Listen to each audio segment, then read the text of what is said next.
Hello, Prime Minister. This lobster conflict out east could play out across the Maritimes in the future as more First Nations plan to fish for a moderate livelihood.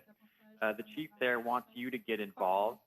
Will you do so? And if not, what mandate are you giving the fisheries minister to resolve this conflict? Our government has been very much involved and will continue to. This is a situation that is extremely disconcerting and of real concern. That's why we're calling for an end to the violence and the harassment that's happening. We need to make sure that our security officials, our police are there to make sure everyone is protected as well.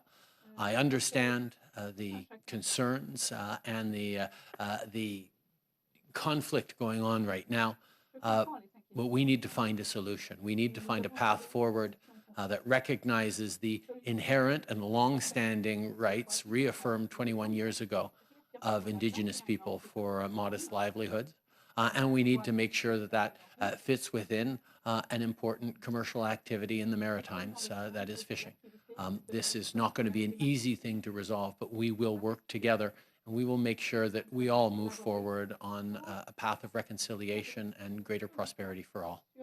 Sure. I also want to ask you about the situation in Nova Scotia. Chief Mike Sack said yesterday it's really not good enough for people like you to tweet about the vandalism and condemn it. He wants the federal government to come to their aid in what is turning out to be a violent standoff.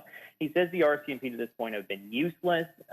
Even this morning, it seems like there's a lot of talk about this. But what more in concrete terms will you do to ensure the safety of these big mouth fishermen? It seems like what Ottawa's been doing to this point really hasn't done much to keep the peace. On the contrary, we've been extremely active in trying to resolve this, both behind the scenes and in engaging directly with people. That's why we've called for de-escalation, called for dialogue.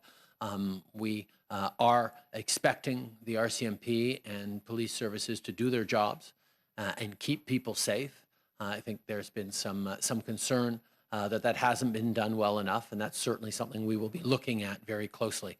But we recognize the rights of Indigenous communities to moderate livelihood fishing, and we will ensure that we're moving forward in a way that recognizes these rights that have long existed and need now to be put into place.